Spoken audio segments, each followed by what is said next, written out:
So another yes, another there's going on an amazing amount. Another Christmas movie. Cannot believe there's so many. But anyway, yeah. This time it's not as plain as blasé as as you know. I cannot believe. I mean, the last couple, and I'm sure many hundreds more, are completely realistic as movies go. Yeah, apart from the infinite amount of optimism. But this one, at least, I'm actually surprised there aren't more, that could be called magical, realist. Those kind of. I don't mind them. They tend to be. I mean, obviously, I'm just saying that I'm surprised there aren't even more because one of the most popular ones, obviously, Scrooge, is magical realist. But somehow I don't think there are as many. I think. I mean, I'm not saying I have seen the majority of them or anything, so by all means, I could be wrong. But the last couple I've seen were perfectly realistic, apart from the unending optimism. But this wasn't. It didn't have many things, not as spectacular as going into the past, present, and future, etc. And nothing quite like showing someone what their well, didn't quite show what happens to. But it's sort of similar anyway to Scrooge, yeah. Apart, except that it's mostly about her life and not others mainly. I mean, others still obviously are shown and such, and how they affect because ultimately it's all intertwined, but it's not quite the same. But anyway, yeah. I mean, it began pretty dreary, to be fair. I mean, and she still consistently just smiled excessively. I thought it was way too much. And yeah, I mean, the first half hour or so, it was a bit idiotic. She constantly smiled until she didn't. I mean, how do you go from constant smiling to suddenly crying and continually crying? I mean, really, a bit of motivation would be nice, but I don't suppose these kind of movies know what motivation is. Yeah. So anyway, he, but yeah, I didn't mind William Shatner as a coachman, ferrying her to 3 years in the future.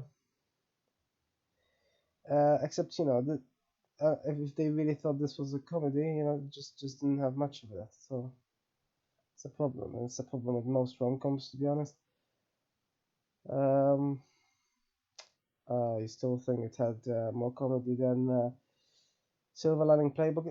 Everything at this point will have more comedy, more drama, even sensible drama, not just constantly. If people aren't punching each other out, they're talking over each other, like they did.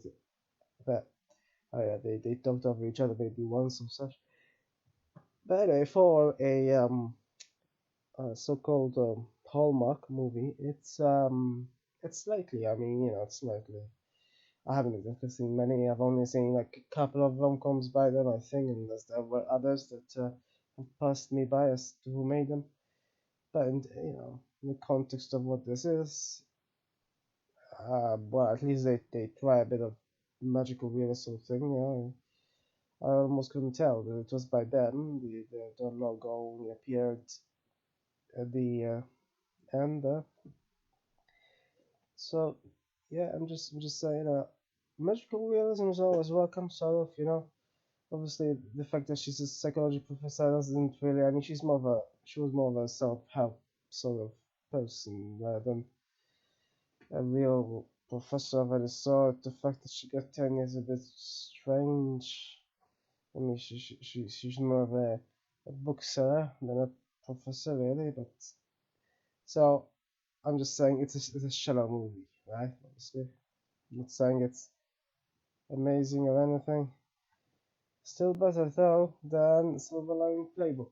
Certainly, everything will be at this point, But as usual, I mean, people always somehow so well received.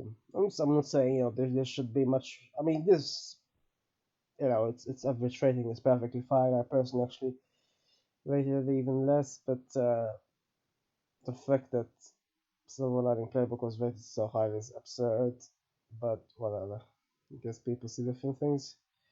It wasn't even magical realism, but it's not that all movies need to be or anything. But when it comes to rom-coms specifically, though, I don't think I mind them.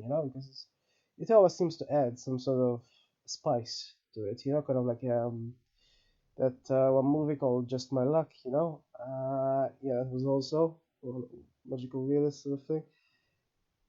I think I prefer it. So there was one with the name of, and the name is definitely the worst thing about it. The butcher's wife. Despite the name, despite the content, it was actually funny somehow when it's not within the context of that name. It was also about a some sort of psychologist actually, although they called him a psychiatrist.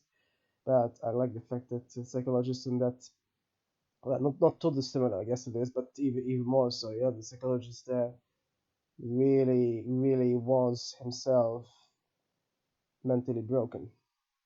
Now here in this movie, she seemed to, she got a bit anxious at first, but then she really, the fact that she giggled though over the fact over what she found herself doing 3 years in the future is a bit,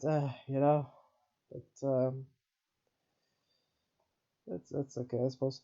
And of course, the fact that Christopher Lloyd is there.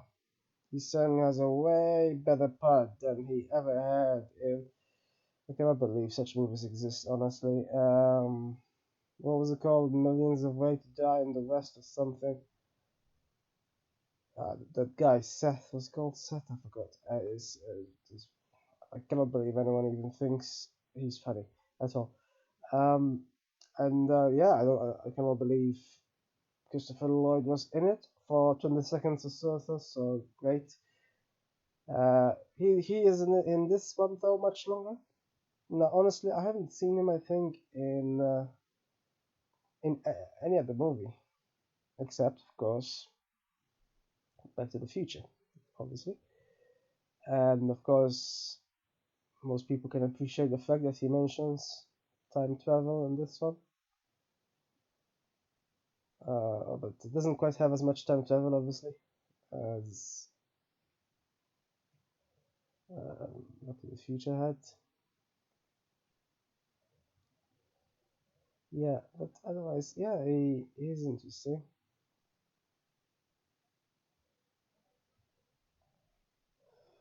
Um, I don't think I have seen him anywhere else though. I think I'm not sure. Let me check, I guess.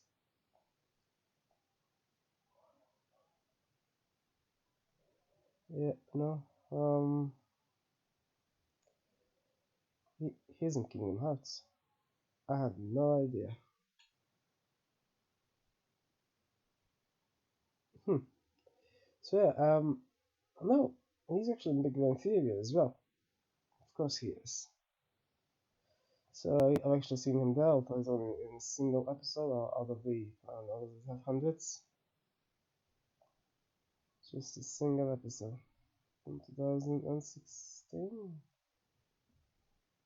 Might have not watched him then because I think I watched it before.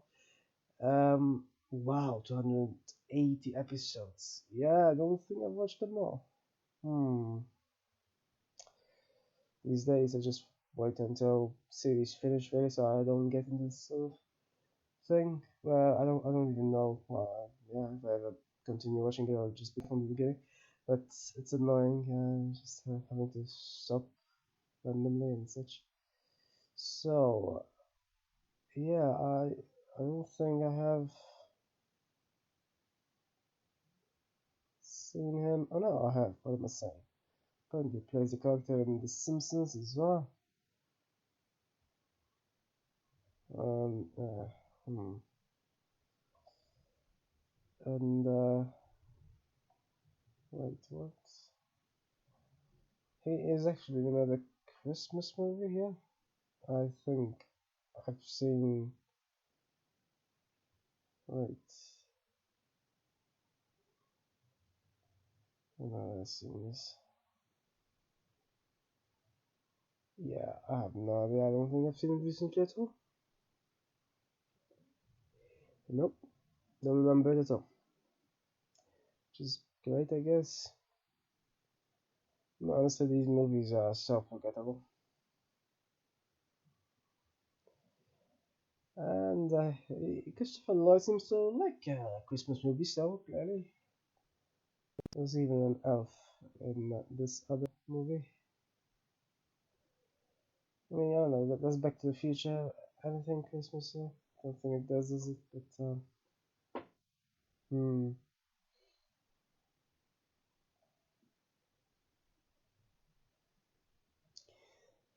And he was in Piranha today. Really? Wow.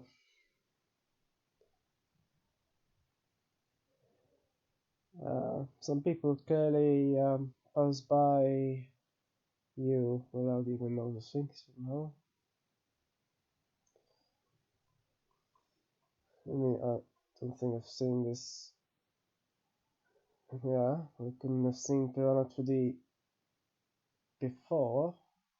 I've seen Back to the Future, so I'm not sure how, unless he uses a lot of makeup or something, I'm not sure how it passed me by there. And apparently, I've also seen him. Can't believe I thought I only saw him in Back to the Future. No, I definitely saw him in other places.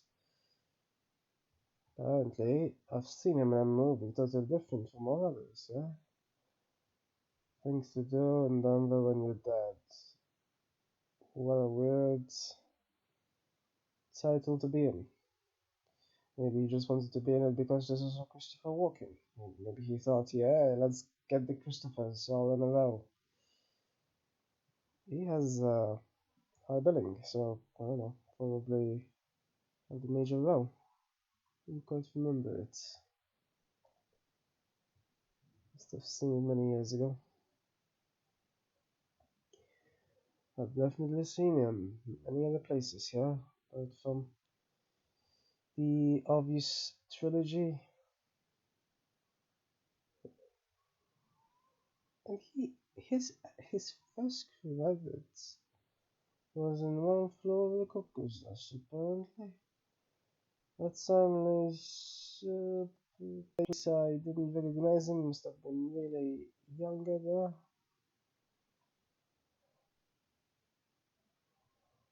Don't think he even must have had like an extra part or something. It is his very first. Quite something to have your first credit to be such a movie. He was someone called Taber. I don't remember him. Yeah, his acting there, yeah, in this movie was quite interesting. Warm and everything, and wow, he was quite intimidating as Taber in this one.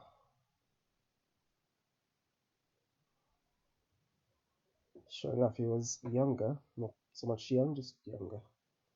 But otherwise, um, surprised I don't remember him from there. Maybe it's the fact he was younger, anyway. So anyway,